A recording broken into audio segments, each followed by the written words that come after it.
আচ্ছা যারা আপনাদের মানে রাজ্যের সভাপতি হওয়ার পরে আপনাদেরকে কোনো মুভমেন্টে দেখা যাচ্ছে না, এটা নিয়ে কি বলবেন আপনি? প্রথমে জানাই যে ভারতীয় জনতা মজদুর সেল আমি রাজ্য সভাপতি হওয়ার পর আমরা বিজেপির আইডিওলজি নিয়ে চলি এবং ডানপন্থী দল হিসাবে, ডানপন্থী শ্রমিক সংগঠন হিসাবে আমাদের যা করণীয় ছিল বা করণীয় আছে সেটাকে সত্যি আমরা মুভমেন্ট করতে পারছি না। তার অনেকগুলি কারণ আছে। এক, রাজ্য সরকার কাছে যে আমরা আন্দোলন করে কোনো কিছুর জন্য প্রতিবাদ জানাতে যাব, সে সিচুয়েশন বা সে জায়গাটা আমরা এখনো তৈরি করতে পারিনি। তার কারণ ভারতীয় জনতা পার্টির যতক্ষণ না রাজ্যের সভাপতি, কেন্দ্রীয় সভাপতি, বুথ সভাপতি, মণ্ডল সভাপতি এগুলি বদল হচ্ছে, ততক্ষণ পর্যন্ত আমরা তাদেরকে নিয়ে সংঘবদ্ধভাবে ভারতীয় জনতা মজদুর সেল রাস্তায় নামতে পারছি না।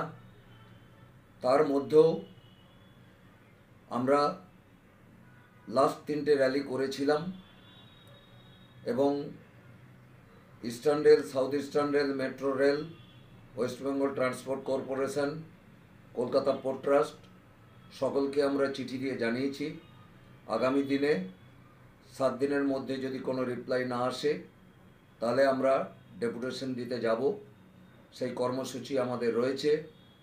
এবং গত রবিবার যে মর্মান্তিক দুর্ঘটনা কলকাতার বুকে হয়েছে, যে সাফাই কর্মচারীরা নিজের জীবন বিপন্ন করে তিনটি প্রাণ চলে গেল, তারা কাজ করতে গিয়ে আজকে মৃত্যুবরণ করলো, তার জন্য আমরা সত্যিই মর্মাহত। ভারতীয় জনতা মজদুর সেল তাদের পাশে থাকবে এই আশ্বাস আমার আছে। আগামী দিনে আমরা কলকাতা কর্পোরেশনের কাছে, মেয়রের কাছে এবং পৌর কমিশনারের কাছে লিখিতভাবে ডেপুটেশন জানাবো এবং একটি বৃহত্তর আন্দোলনে নামার চেষ্টা করব। এই কন্ট্রাকচুয়াল লেবারদের যাতে তারা মজুরি, তাদের নিরাপত্তা, তাদের স্বাস্থ্য পরিষেবা যদি না থাকে তাহলে কোনো সাফাই কর্মচারী আর কাজ করতে যাবে না।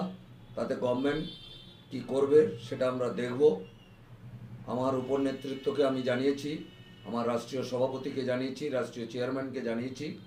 আপনারা ওনার ফ্যামিলির সঙ্গে দেখা করতে গিয়েছিলেন? আমরা গতকাল চেষ্টা করেছিলাম, যাক সরস্বতী পুজোর জন্য আমরা যেতে পারিনি। তার প্রধান কারণ সত্যি এটা খুব মর্মাহত জিনিস, ঘটনা ঘটেছে। তো আগামী বৃহস্পতিবার আমরা 3টি পরিবারের কাছে যাব, আমাদের একটি প্রতিনিধি দল যাবে এবং তাদের পাশে থাকার আমরা আহ্বান জানাবো। অলরেডি বিরোধী দলনেতাও সেই আশ্বাস দিয়েছেন, মাননীয় রাজ্য সভাপতি তিনিও আশ্বাস দিয়েছেন। তো আমরা রাষ্ট্রীয় সভাপতির সঙ্গে আগামীকাল আলোচনা করে বৃহস্পতিবার শুক্রবারের মধ্যে আমরা পরিবারের পাশে গিয়ে তাদের সমস্ত কিছু শুনে কেন্দ্রীয় সরকারের কাছ থেকে যা যা পাওনা, রাজ্য সরকারের কাছ থেকে যা যা পাওনা তার পাইয়ে দেওয়ার আমরা চেষ্টা করব। আচ্ছা, যা বাজেট পেশ হয়েছে, নির্মল সীতারমণজি যা বাজেট পেশ করেছেন ওটা কেমন আছে ওয়েস্ট বেঙ্গলের জন্য? বিরোধী দল মানে নেতা বলছে কিছু পায়নি ওয়েস্ট বেঙ্গল, তো এটা নিয়ে কি বলবেন? বিরোধীরা কি বলছে জানি না। তো মাননীয়া নির্মলা সীতারমণজি আমাদের বিত্তমন্ত্রী, অর্থমন্ত্রী সুন্দর বাজেট করেছেন।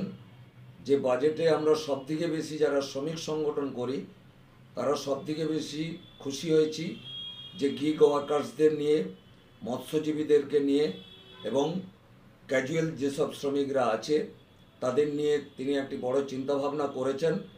তবে ওনাকে ধন্যবাদ জানাই এবং এই যিনি বাজেটে যিনি পেশ করেছেন যেসব প্রায়োরিটি পাওয়ার উচিত সেগুলি যাতে তাড়াতাড়ি ইমপ্লিমেন্ট উনি করেন, কেন্দ্রীয় সরকার করেন, তার জন্য আমরা ওনার কাছে আশাবাদী আগামী দিনে এই গিগ ওয়ার্কার্স, মৎস্যজীবী এবং ক্যাজুয়াল ওয়ার্কার্সদের নিয়ে আমাদের আন্দোলন জারি থাকবে এবং আমরা কেন্দ্রীয় সরকারের যে বাজেটে তিনি যা মন্তব্য করেছেন ইমপ্লিমেন্ট করার জন্য আমরা মাননীয়ার কাছেও ধন্যবাদ জ্ঞাপন করে চিঠি পাঠাবো। আচ্ছা দাদা, একটা মদন মিত্র একটা চ্যানেলে ইন্টারভিউ দেওয়ার সময় বলেছেন টিএমসির মধ্যে পয়সা না দিলে মানে কোনো পদ পাওয়া যাচ্ছে না, এটা নিয়ে কি বলবেন? মদনবাবু ঠিকই কথা বলেছেন, কারণ মদনবাবু একজন শ্রমিক নেতা, বড় নেতা। তিনি অনেকবার অনেক কিছু করেছেন, অনেক কিছু দেখিয়েছেন। তিনি জেলে গিয়েও খুশিতে ছিলেন, জেলের বাইরেতেও খুশিতে ছিলেন। তিনি জানেন তৃণমূল পার্টিটা কি, যে এখানে পয়সা দিলে, আরও কিছু দিলে ভালো পদ পাওয়া যায়, ভালো মন্ত্রিত্ব পাওয়া যায়।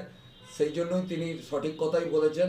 মদনবাবুকে এর জন্য ভারতীয় জনতা মজদুর সেলের তরফ থেকে ধন্যবাদ জানাই, যে মদনবাবু আপনার মতো লোক যদি এখানে থাকে পশ্চিমবাংলায়, সব পার্টিরই কিছু না কিছু উন্নতি হবে, আবার কিছু পার্টির অবনতিও ঘটতে পারে।